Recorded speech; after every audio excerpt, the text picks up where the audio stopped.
En fait, on va commencer par vous, Thierry. Donc, c'est une table ronde sur l'expérience centrée sur le consommateur à l'ère du digital. Donc, comment les dispositifs digitaux, avec tout ça, derrière tout ça, Internet, permettent aujourd'hui de favoriser, d'augmenter les ventes, mais de personnaliser la relation client. Et vous, à la Grande Récré, donc célèbre chaîne de magasins qui est dédiée aux jouets, donc pour les enfants. Pour vous, Internet, ça doit permettre de faire venir les clients en magasin, et en magasin, le client doit trouver le meilleur d'Internet. Alors, le meilleur d'Internet, c'est quoi pour vous? Je vais vous passer mon micro parce que j'en vois pas d'autres dans les parages. Bonjour. Donc, pour la Grande Récré, le meilleur d'Internet, c'est la capacité pour le client physique de pouvoir se rendre en magasin et d'être sûr de trouver le produit qu'il a vu sur Internet. En fait, le Web to Store, pour nous, c'est... alors, on est parfaitement capable de parler du web pur, hein, puisqu'on est le premier pure player sur Internet joué, avec la société Avenue des Jeux, dont je m'occupe également, et sur la Grande Récré, qui a donc 230 magasins en France et environ, sous d'autres enseignes, 300 magasins en France, 600 dans le monde. On a décidé en France d'avoir une capacité qui permettra au client de trouver à tous les coups son produit dans le magasin. Donc on s'est adjoint les services de sociétés françaises qui nous ont permis de développer quelque chose qui est assez puissant, puisque ça nous a permis de faire environ 3000 ventes par jour pendant les périodes de Noël, et donc ça s'appelle la e-réservation. Je pense que je suis sur un parterre de gens qui savent de quoi je parle, mais la e-réservation, c'est donc je ne paye pas sur Internet, je repère mon produit, je demande au magasin s'il possède ou pas mon produit, et lorsque mes équipes reçoivent ce message, elles répondent. Alors bon, nous on a des équipes très, très performantes, hein, puisqu'on répond en moyenne dans les 16 minutes. On répond au client, oui, je l'ai, et vous pouvez venir le chercher. Dans la période qu'on appelle du permanent, qui dure 39 semaines dans le jouet, on a droit d'attendre 5 jours pour venir le chercher. Dans la période de Noël, on a de 2 heures à 3 jours, en fonction de la chaleur du produit. Voilà. Alors je crois aussi, le gros problème, c'est que souvent les meilleurs produits ont quitté le magasin quand on y arrive, et vous avez mis...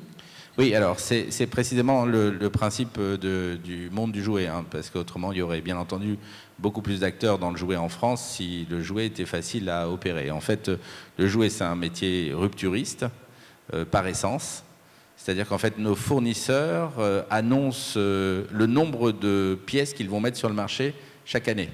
Alors si je prends pour les mamans qui connaissent bien ça, la fée volante, première année 20 000 pièces, deuxième année 40 000 pièces. Potentiel du marché 250 000 pièces chaque année. Donc on va vers la rupture de manière quasi assurée. Donc pour nous, il s'agit de réserver des quantités pour nos clients en magasin, et afin qu'ils soient sûrs de le trouver, on les invite à y réserver, et donc on les prévient qu'il va y avoir un arrivage tel jour. Les gens y réservent leurs produits et viennent en magasin, et ce qui a fait le succès de la e-réservation pendant... C'est la première année, hein, je signale que nous étions balbutiants, hein, puisqu'on a mis la e-réservation en place le 14 octobre de cette année. Alors, autre dispositif, la tablette dans les mains du vendeur pour... Alors, ça c'est le dispositif... Étendre en fait le catalogue. Voilà. En boutique, vous avez 1500 références. En fait, c'est une petite erreur, hein, on a en fait 5524 références jouées dans le magasin. Et 35 000 sur le web. Et on a 35 000 hors variantes sur le web, ce qui nous amène à avoir pratiquement 80 000 choix sur le web. Alors, quand j'arrive en magasin, si le produit n'est pas là, je peux m'adresser à ce vendeur qui a une tablette dans les mains. Alors, en fait, c'est un essai qu'on a fait. Donc, l'essai a commencé le 7 décembre. Et on l'a fait dans 13 magasins en France. Et dans les 13 magasins, on a fait augmenter notre chiffre d'affaires en moyenne de 2,6%. Grâce à ce moyen-là. C'est-à-dire le vendeur regarde sur Internet. Le vendeur dispose d'une tablette, d'un iPad. Sur cet iPad, en fait, on a centralisé sur notre plateforme logistique du site Internet Avenue des Jeux, on a centralisé la totalité du catalogue possible d'Avenue des Jeux, qu'on a transféré donc sur sur un iPad qui porte le nom de la Grande Récré. Ce n'est pas un site internet, c'est une application. Ce n'est pas un site internet de l'avenue des Jeux que nous avons reporté sur un iPad, c'est une application dans laquelle il y a un moteur à idées cadeaux, un moteur de recherche, et on dispose donc désormais en magasin de 35 000 refs hors variante, ce qui nous propulse... Augmentation du chiffre d'affaires? Eh ben, là, c'est pour les premiers essais, hein, donc avec, vous savez ce que c'est que la mise en place, j'imagine, en magasin avec nos employés. Donc, c'était pas très simple, mais on a augmenté notre chiffre d'affaires de 2,6% sur ces magasins-là. Le client commande sur Internet. Le client est tout à fait... Alors, ça c'est ce qui est extraordinaire, c'est qu'on a fait des enquêtes auprès de nos clients après pour voir s'ils étaient... Alors, ils sont carrément ravis, quoi. C'est plus du tout de l'ordre de « Ah, je suis content » ou quoi que ce soit. Ils sont carrément ravis. Ils sont livrés combien de temps après, une fois qu'ils ont fait cette commande? Entre 24 et 72 heures. 24 heures, c'est payant. 72 heures, c'est gratuit. Très bien. Alors, voilà. La tablette chez la Grande Récré, le dispositif électronique. On parlera du beacon un peu plus tard, parce que vous avez commencé à y réfléchir. Les dispositifs digitaux, je vais m'adresser à Aline Bouchemi, Milibou, tout à ma gauche là-bas. Vous, les dispositifs digitaux, alors vous êtes un pure player d'Internet en matière de vente de meubles sur Internet. Vous existez déjà depuis plusieurs années. Aujourd'hui, vous venez d'ouvrir une boutique physique à Paris, rue Réaumur, et vous avez dit, pour que ça marche, il faut mettre de la valeur dans la boutique. Et là, vous avez fait appel à tout ce que la technologie crée de nouveau, les Google Glass. Alors, on a appris qu'elle s'arrêtait hier. Le casque immersif Oculus Rift, des bornes tactiles pour commander, des tablettes dans les mains des vendeurs. Qu'est-ce que tout cela donne 2 mois après l'ouverture de ce magasin? Alors, l'idée, effectivement, était d'assurer une continuité entre le parcours que le client fait sur Internet et celui qu'il va faire en boutique. Et inversement, le client qui va nous connaître en boutique, d'avoir une continuité du parcours entre la boutique et le site Internet. Donc, grâce notamment à des cartes RFID et à des tablettes tactiles. Donc, carte RFID pour la fidélité, pour connaître ce qu'on a préparé, commandé déjà sur Internet. Et quand on arrive à un magasin, ce qu'on a préparé est reconnu. Voilà, quand vous arrivez en boutique, en fait, ce que vous avez fait sur Internet va être reconnu. Donc, simplement en apposant votre carte sur les bornes tactiles, on va reconnaître qui vous êtes. On va vous apporter des offres personnalisées en fonction de quel client vous êtes. Et vous allez pouvoir donc retrouver très facilement les produits que vous avez consultés sur Internet, s'ils sont disponibles en magasin, et si oui, à quel endroit dans le magasin, puisque vous avez également une petite carte qui vous précise si le produit est exposé, si vous pouvez l'utiliser. Et de la même manière, si vous venez de la boutique et que vous allez sur le site, vous allez retrouver les produits que vous aviez consultés en boutique et très facilement pouvoir y accéder et valider votre commande par la suite. Alors, et les Google Glass, ça sert à quoi dans tout ça? Alors, les Google Glass ont la même utilité que l'application mobile, puisque la boutique est dotée également d'une application mobile qui va vous faciliter en fait l'acte d'achat. Pour nous, ce qui était vraiment important, c'était de simplifier au maximum l'acte d'achat, de venir apporter une continuité au site Internet. Et donc, vous pouvez choper avec les Google Glass de la même manière. Choper, ça s'écrit S-H-O-2-P, c'est ça? Voilà. Shopping, faire du shopping. Donc, vous pouvez acheter avec les Google Glass, on va rester franco-français, de la même manière que vous pouvez le faire avec votre mobile ou avec votre carte RFID sur les différents écrans et tablettes disponibles dans le magasin. On peut acheter donc avec les Google Glass, on dit. Voilà, vous pouvez acheter avec les Google Glass. Alors, ça reste à l'étape d'expertise, puisque après l'avoir mis en œuvre, on s'est rendu compte que les Google Glass avaient tendance à chauffer quand même vite et à perdre vite leur batterie. Et suite à l'annonce de Google, c'est vrai que c'est un petit peu dommage. Mais ceci dit, ça reste une expérience qui est très intéressante pour les clients, qui pour l'instant est faite par contre sur rendez-vous. Donc si vous voulez tester les Google Glass, je vous invite à prendre rendez-vous et à venir nous voir. D'accord. Et le casque Oculus Rift d'immersion, ce casque dans lequel on passe sur ses yeux. Alors le casque Oculus, là c'est vraiment encore une fois un apport complémentaire qu'on va faire aux clients, puisque vous allez pouvoir donc aménager votre intérieur, donc effectuer le plan de votre intérieur sur Internet, soit en autonomie, soit à l'aide d'un coach déco qui va vous aider à déterminer quels sont les produits qui iraient le mieux dans votre intérieur. Et une fois que vous avez meublé votre appartement ou votre maison, on vous propose donc des lunettes d'immersion 3D, donc en l'occurrence des lunettes Oculus Rift, qui vont vous permettre de vous projeter en 3D dans votre intérieur et de valider que votre projet en fait est viable, que les meubles sont bien positionnés, que leur couleur est bonne, que vous avez suffisamment d'espace pour passer. Et du coup, vous pouvez véritablement vous promener dans votre intérieur de pièce en pièce. C'est un partenariat avec Dassault, je crois. Voilà, donc ça c'est un partenariat qui a été mis en place avec Home by Me Dassault Systèmes. Très bien. Et vous utilisez encore dernier dispositif technologique, les beacons, donc qui permettent d'envoyer ces petits messages sur les téléphones mobiles. Vous en avez installé 3 dans le magasin. Est-ce que vous avez un feedback sur leur usage aujourd'hui ? Alors, aujourd'hui, c'est un petit peu tôt pour tirer un vrai retour. Quel type de message alors envoyez-vous ? Alors, pour l'instant, les types de messages sont plutôt des messages d'ordre promotionnel avec des offres particulières lorsque vous passez devant un îlot qui est équipé d'un beacon. Alors, je parle d'îlot parce que la boutique est organisée en îlots d'inspiration.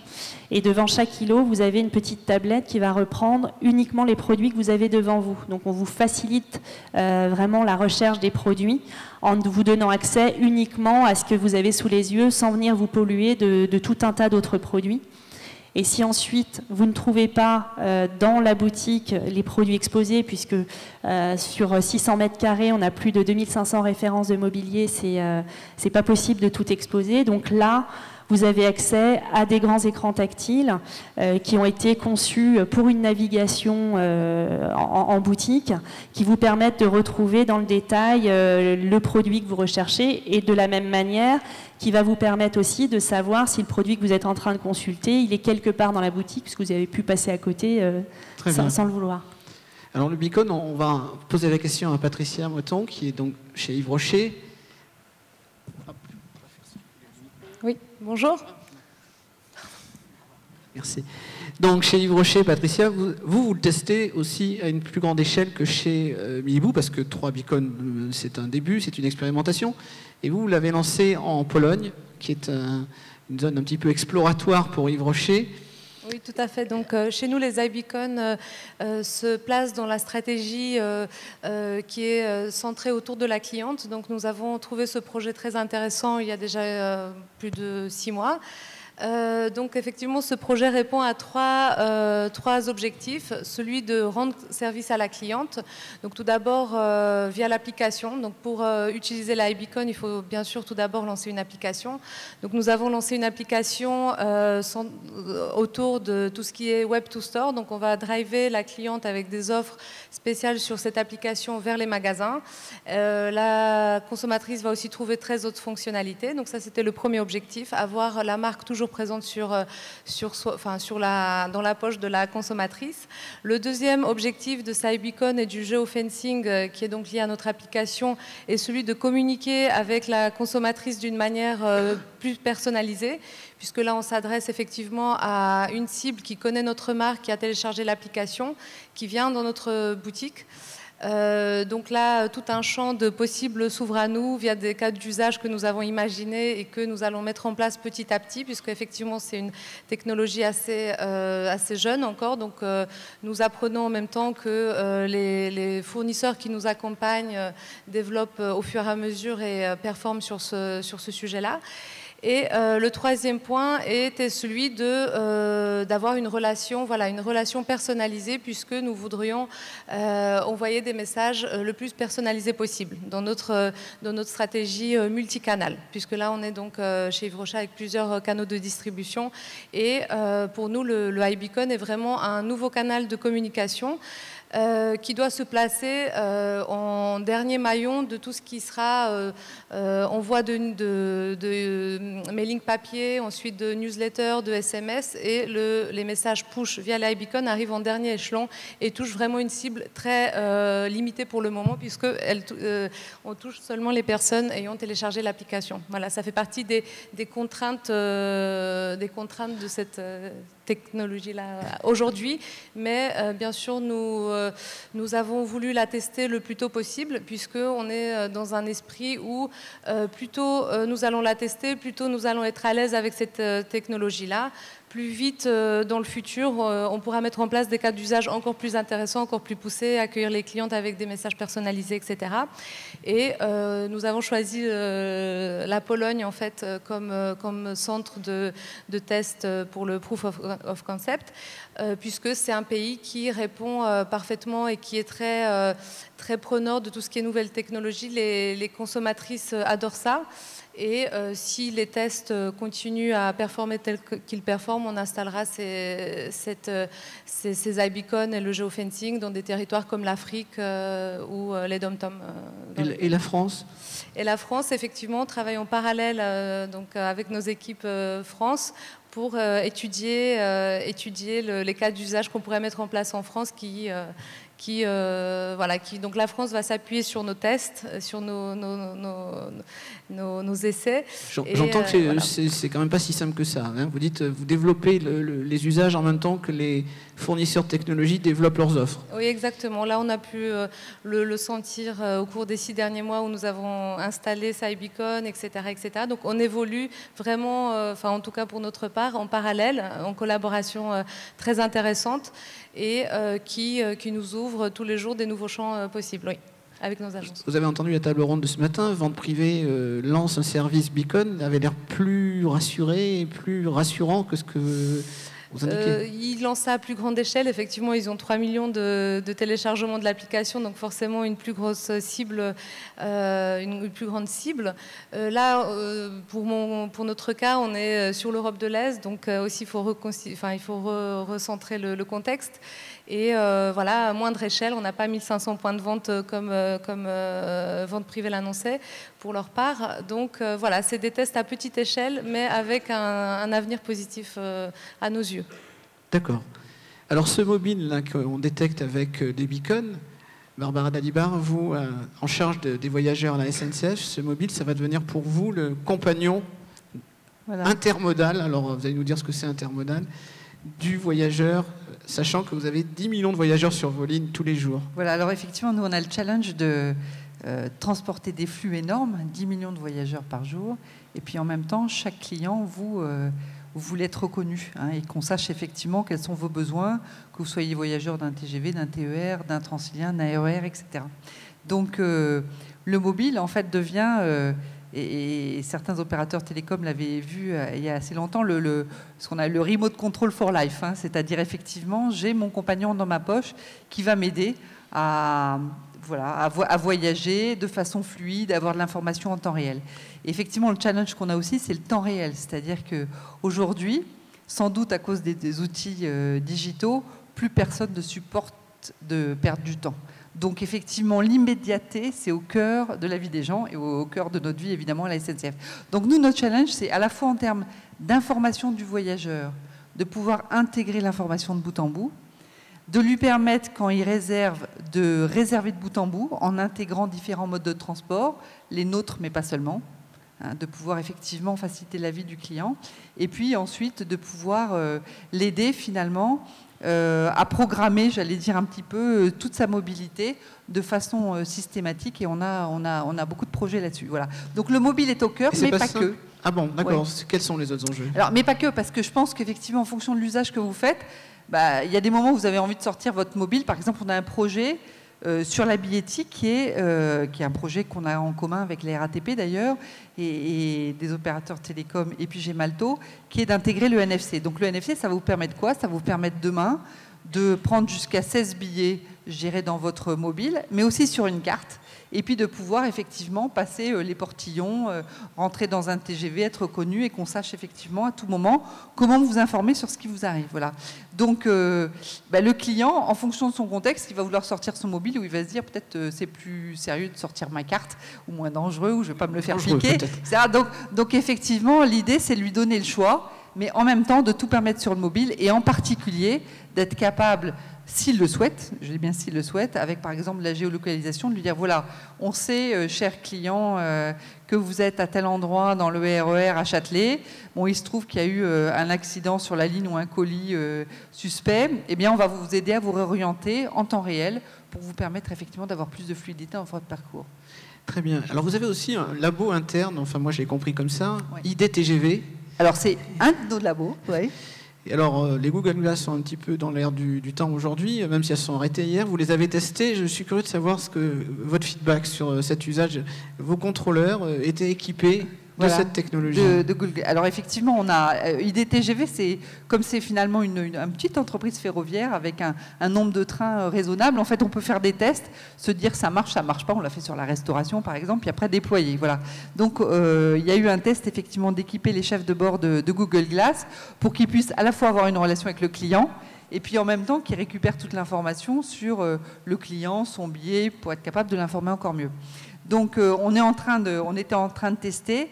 Je crois que la décision qu'a pris Google, on s'en était parlé au téléphone il y a quelques jours, m'étonne à moitié parce qu'il y a quand même de la complexité, en tout cas à gérer. Je ne sais pas comment vous l'avez vécu. Enfin, en tout cas, moi, pour les avoir essayés, il y a de la complexité à gérer quelqu'un en face de vous à qui vous parlez, et puis l'information que vous avez dans la Google Glass. Donc, voilà, ça nécessite un peu d'entraînement. Donc, on a des chefs de bord qui ont adoré, et puis d'autres pour lesquels voilà, les choses ont été un peu plus difficiles. Alors maintenant, on va voir. Enfin, l'intérêt, c'est quand même de tester complètement cette technologie. Et pour nous, à la SNCF, le sujet, c'est qu'elle soit accessible pour tous. Parce qu'effectivement, derrière, encore une fois, on a des millions et des millions de clients. On n'a pas que des geeks. Hein. Et donc, il faut servir le geek, mais aussi servir le grand-père au fond de la Lozère, qui, lui, va peut-être pas avoir les mêmes outils tous les jours. Très bien. Il y a quand même un point qui m'avait aussi marqué. Certains clients pouvaient penser qu'ils allaient être pris en photo avec ces Google Glass et ça pouvait les mettre mal à l'aise en fait. Alors effectivement, je dirais quand on est dans les grandes masses, et je pense que la situation est différente pour la SNCF de ce qu'elle peut être chez Yves Rocher, où vous avez forcément une relation sans doute assez différente avec chacune de vos clientes sans doute. Nous, effectivement, les clients souhaitent pouvoir, dans certains cas, garder l'anonymat. Je vais prendre un exemple. On vous demande à chacun d'entre vous, quand vous voyagez maintenant, de donner vos coordonnées, SMS, email, pour pouvoir vous informer en temps réel. On a aujourd'hui 75% de nos clients qui le font. Au début, ils étaient un peu... Voilà, ils disaient, est-ce qu'on a envie de donner nos coordonnées, qu'est-ce qu'on pourrait en faire, etc. Donc effectivement, il y a un apprivoisement qu'il faut faire pour dire oui, on le fait, mais pour vous. Et effectivement, maintenant, on vous informe en temps réel quand on sait qu'il y a un sujet et de façon proactive. Et donc, effectivement, la Google Glass, c'était peut-être aussi, est-ce qu'ils me prennent en photo?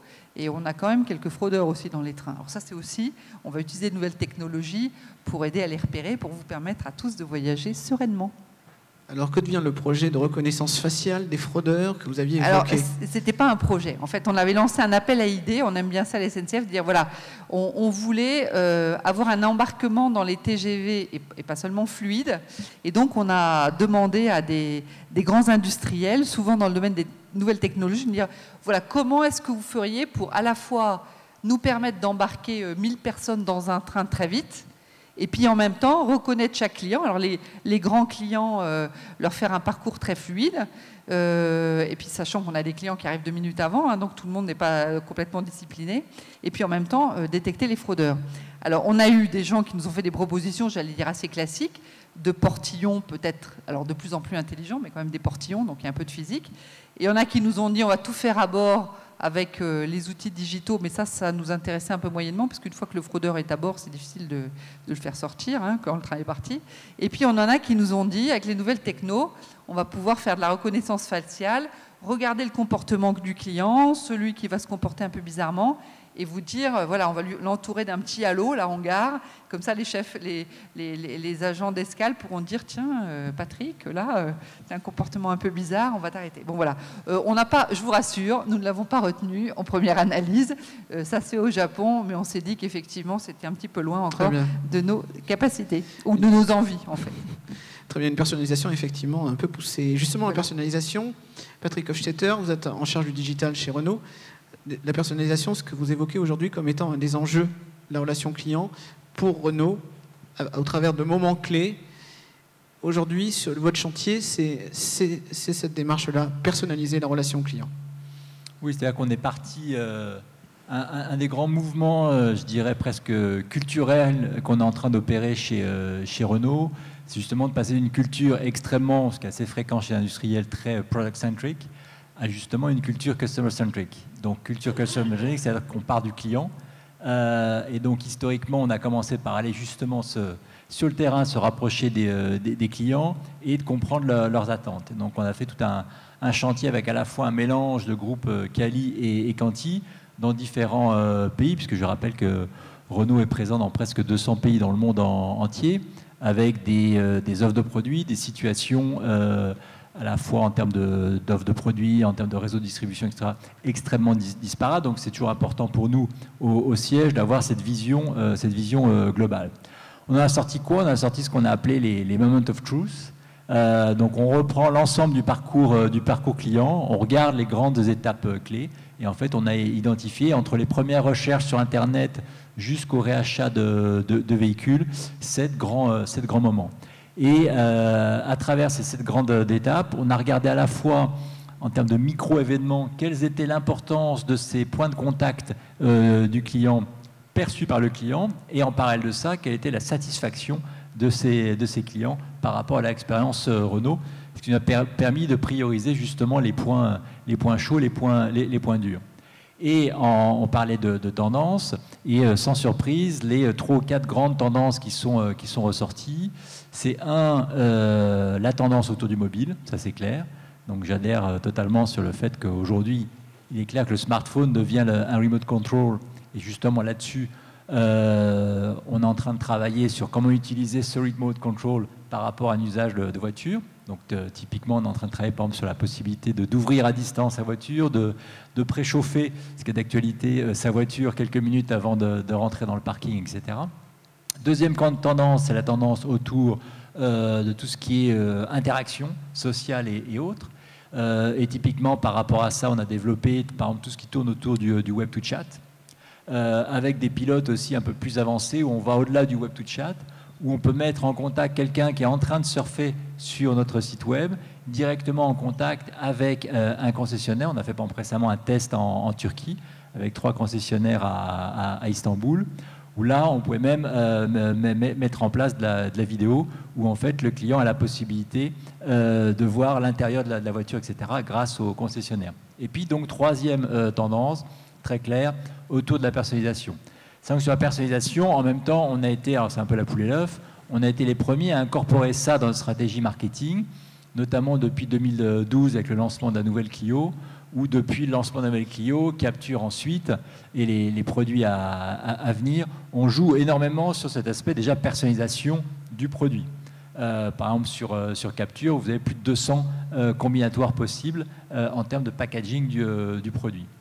Et nous, côté expérience client et côté digital, on a travaillé là-dessus, notamment à travers un grand projet qu'on a lancé il y a 1 an au niveau mondial avec Nissan, qui s'appelle Helios, qui est en fait la refonte de l'ensemble de nos outils digitaux et CRM, et notamment grâce à des technologies type Adobe, la possibilité en fait de personnaliser l'expérience client digitale au fur et à mesure qu'on acquiert de l'information sur le client. Alors de l'information par rapport à son web surf, évidemment, mais aussi en cumulant ça avec l'information qu'on récupère sur les réseaux sociaux, l'information qu'on a déjà, notamment via notre programme de fidélisation qui s'appelle MyRenault, pour lequel on a déjà plus de 2 millions de membres, l'information qu'a le concessionnaire, et donc on agrège tout ce contenu, toute cette information, pour enrichir d'une part notre connaissance client, et donc derrière, pouvoir personnaliser l'approche sur les points de contact digitaux, mais je dirais sur l'ensemble des points de contact, puisque c'est la beauté du système,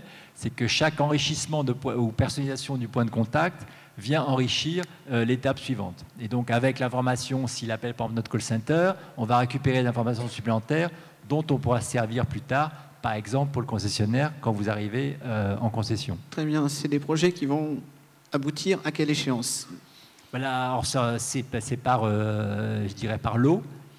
Donc ça, ce projet de refonte de l'ensemble de notre écosystème digital, le président l'a voté il y a 1 an. On a lancé déjà un premier pays un peu en poisson éclaireur, qui est l'Inde, qu'on a lancé il y a 3 mois, avec déjà des résultats extrêmement positifs, puisque par exemple, on a quasiment doublé le nombre de test drives, c'est-à-dire de demandes d'essais.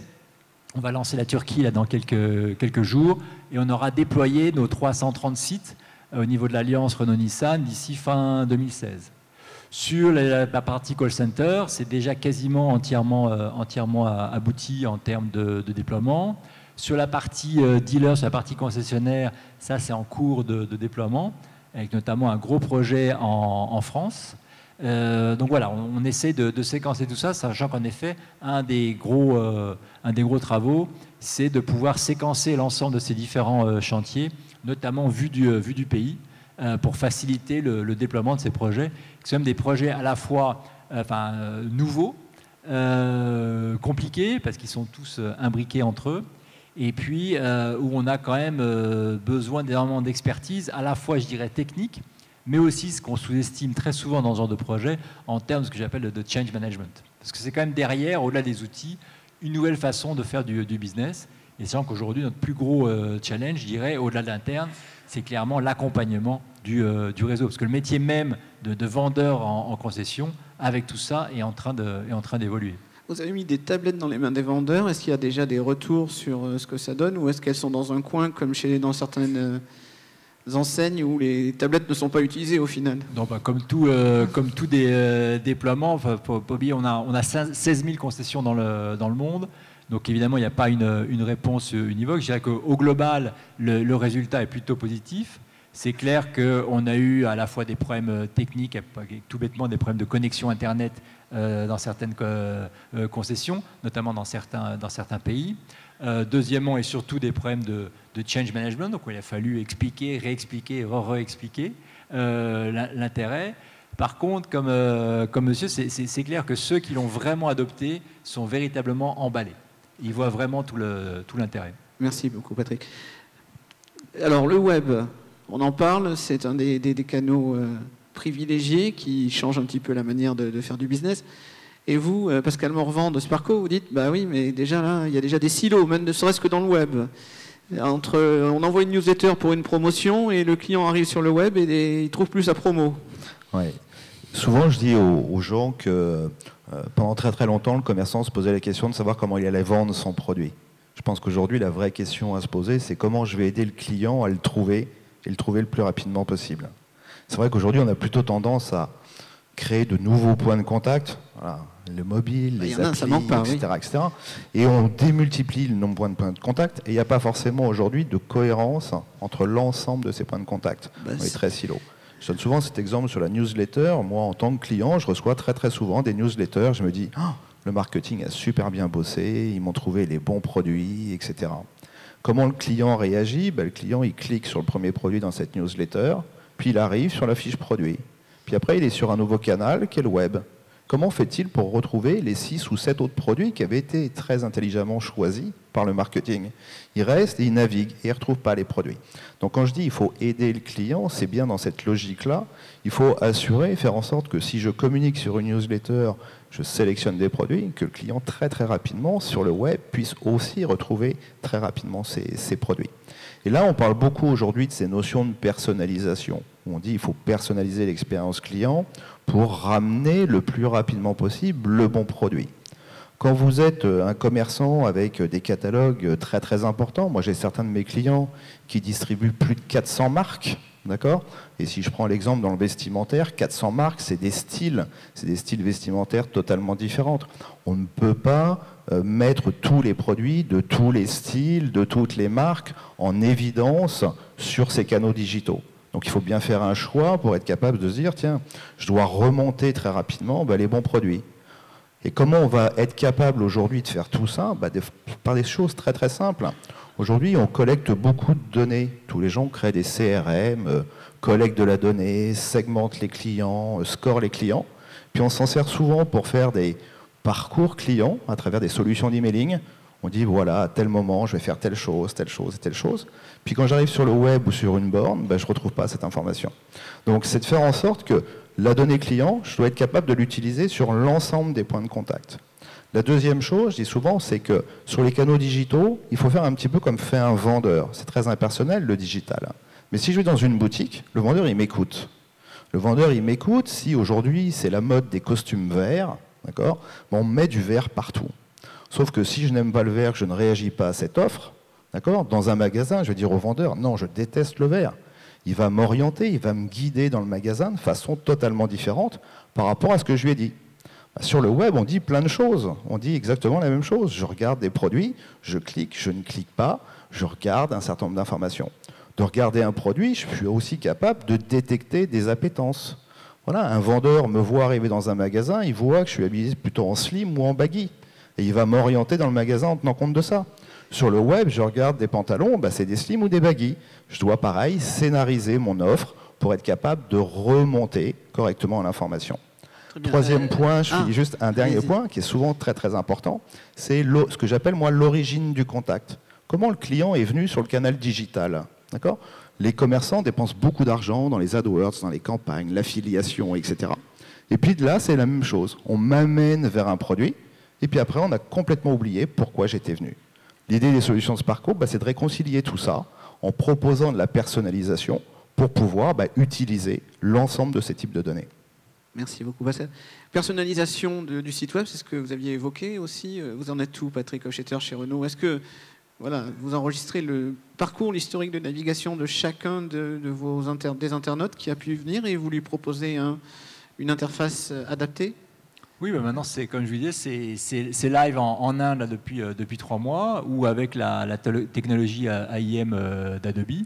En fait, à chaque fois que le prospect vient sur le site internet, on retient en effet l'information.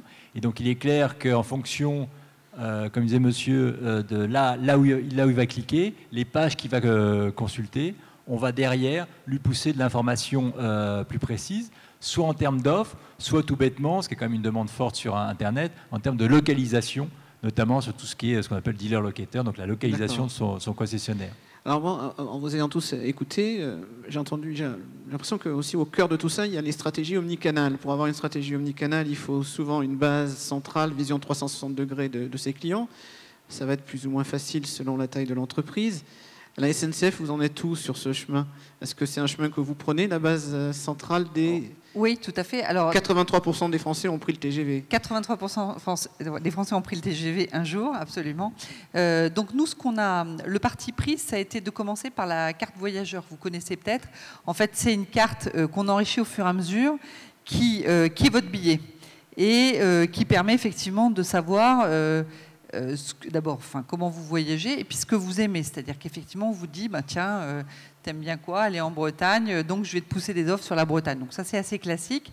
Mais derrière, effectivement, l'idée, c'est au travers de cette carte voyageur de l'enrichir avec ce qu'on va appeler l'idée-passe, qui va permettre effectivement de pousser des parcours de bout en bout, au-delà du TGV, avant le TGV, après le TGV. Ça peut être un TER, ça peut être un bus, ça peut être du covoiturage, ça peut être un vélo, ça peut être toutes sortes de choses. Combien de personnes sur cette carte d'abonnement? Combien de personnes sur une carte? Sur cette carte de fidélité? Non, plutôt, vous avez Alors, combien? sur la carte voyageur, elle a eu un succès absolument fou. Au début, je me rappelle quand je l'ai lancée, on m'avait dit 400 000 peut-être. En fait, on a plus de pratiquement 2,5 millions de clients qui l'utilisent. C'est leur passe sur le voyage longue distance. Et donc, on y intègre la carte commerciale, là, cette année. C'est-à-dire que vous pouvez avoir une carte jeune, votre carte voyageur et votre billet dessus.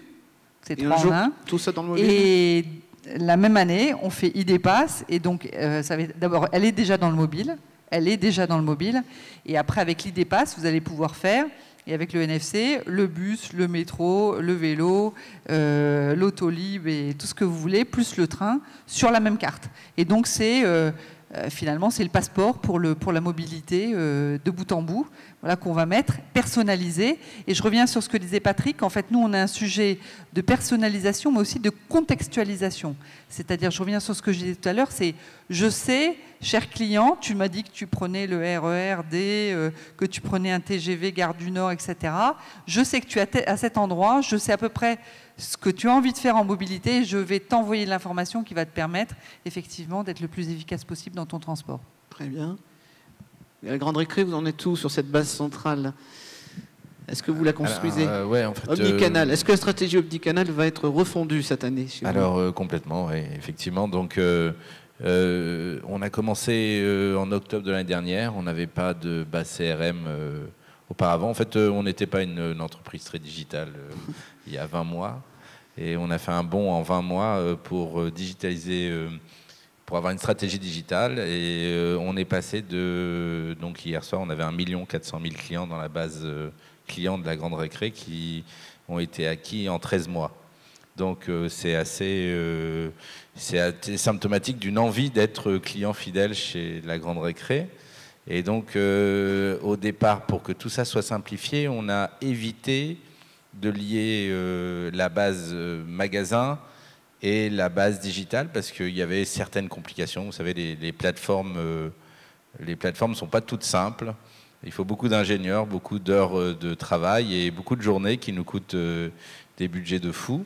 Et donc, pour rendre tout ça plus facile. Donc, hier, on a eu donc notre point de départ. Notre base de clients sera omnicanal à partir du mois de juin. Et à partir du mois de juin, tous nos clients qui auront surfé, acheté sur le web pourront retrouver leur compte en magasin. Alors nous, on a mis en place une carte de fidélité. Alors bon, là, je suis chez les rois de la fidélité, donc je suis extrêmement modeste de ce côté-là. Donc nous, on a une carte de fidélité qui n'existe pas physiquement puisqu'il n'y a pas de carte. Nos clientes ont déclaré ne pas vouloir avoir de carte, donc on n'a pas de carte. Elles sont reconnues en magasin. Lorsqu'elles sont présentes, elles veulent rendre un article, elles n'ont pas besoin de ramener de ticket. Tous ces petits... En fait, moi, je pense que ce qui est essentiel pour nous, j'ai eu l'occasion d'aller à la NRF pour ma part. Dans la salle, il y a une amie qui m'a accompagné et on a fait ensemble la NRF. Alors la NRF, c'est National Retail Federation, pour ceux qui ne connaissent pas, c'est à New York. Et effectivement, toutes les solutions du monde sont là. Voilà, toutes les solutions du monde, les beacons, tout est là. Vous pouvez acheter ce que vous avez imaginé. Donc si vous avez de l'imagination, c'est déjà technologiquement au point. Pour autant, je suis plutôt sur une idée de return to basic. Revenons au bon sens commun, voilà, et à ce que veulent nos clientes. Donc nos clientes ne veulent pas avoir de carte, elles n'ont pas de carte, elles sont reconnues et elles veulent surtout et avant tout, c'est une étude d'IBM qui dit ça, elles veulent surtout et avant tout être sûres de trouver le produit qu'elles ont vu sur Internet, elles veulent le trouver en magasin dans 80% des cas, 83% des cas. C'est la première demande de nos clientes et de nos clients. Eh ben, on va essayer de faire ça. Et on retourne aux basiques, quoi. En fait, Google Glasses, je les ai vus. Samsung, la boutique Samsung à New York est extraordinaire. Mais pour demander un café à un type qui est en face de vous, il faut taper sur un ordinateur. Moi, j'ai l'habitude de demander au serveur, est-ce que je peux avoir un café? Et chez Samsung, ils vous proposent de le taper sur votre iPhone pour lui demander au type qui est en face. Donc, vous voyez, en fait, il y a de tout dans le digital, hein. Ça peut être une aberration, et puis ça peut être aussi extraordinaire. Donc, oui, on va se servir de la CRM pour lier tout ça, parce que les clients le demandent, mais on n'ira pas jusqu'à ces choses comme la Google Glasses, qui est vraiment... quelque chose d'incroyable, quoi. Je trouve ça, on est carrément dans les films pour moi. Donc, vous voyez, je suis plutôt basique. C'est plutôt pour le sourire du vendeur. Voilà, je suis plutôt pour que la relation humaine soit optimisée grâce au digital. Très bien. Voilà. Aline, vous chez Milibou, vous, c'est plus simple peut-être. Étant pure player, vous avez cette relation omnicanal, elle est venue un peu naturellement, alors que dans des groupes où il y a des millions et des millions de clients, déjà à la Grande Récré, 1,4 million, chez la SNCF, 2,6 millions, ou en croissance sur la partie carte Mon Voyageur, voilà, ou même chez Renault, des millions de clients. Vous, la stratégie omnicanal, elle est un peu intrinsèque à la construction de la société. Oui, tout à fait. En fait, elle est native, hein, puisque pour nous, ça a été plus facile partant du web et allant vers le magasin. Ça a été beaucoup plus simple de réconcilier le client web avec le client magasin qu'un magasin qui a sa base web, sa base magasin qui est séparée. Nous, la base est la même. Et en tout cas, on a voulu faire en sorte que ce soit la même, que vous soyez en boutique ou en magasin, vous êtes le même client, donc on vous reconnaît de la même manière. Le vendeur équipé de sa tablette va pouvoir suivre le parcours que vous avez fait sur le site, mais le parcours que vous avez fait aussi dans le magasin. Et du coup, vous conseillez au mieux et personnalisez au mieux l'offre qu'il va vous proposer, que ce soit en boutique ou ensuite derrière par le biais de mailing, par exemple. Aline, alors, un magasin ouvert il y a 2 mois, est-ce que vous avez des plans? Est-ce que celui-ci est déjà un succès? Est-ce que vous allez en ouvrir d'autres? Puisqu'un pure player qui ouvre des boutiques, ça surprend toujours un peu. Oui, alors aujourd'hui, cette première boutique, pour nous, c'est vraiment un laboratoire d'expérience qu'on fait évoluer en permanence, parce qu'on apprend aussi, vu que ce qu'on a mis en place est totalement nouveau et que ça n'existe pas encore dans d'autres boutiques, on est là vraiment pour apprendre et pour optimiser au fur et à mesure les produits qu'on propose, l'expérience client qu'on propose en fonction des observations de ce qu'on récolte comme information de la part des clients, de la part aussi des conseillers en boutique. Et résultat, ouverture ou Et le résultat, donc là, c'est encore un tout petit peu tôt quand même pour se décider, puisqu'au bout de 3 mois, c'est un peu prématuré. Mais bien sûr, l'objectif, c'est quand même un budget assez important. Donc le but est de le rentabiliser sur d'autres boutiques, tout d'abord dans les grandes villes de France, puis sur l'Europe. Très bien. Et je vous propose qu'on en reste là pour aujourd'hui. Merci d'avoir participé à cette table ronde. Je vous propose qu'on les applaudisse tous. Je vous remercie beaucoup.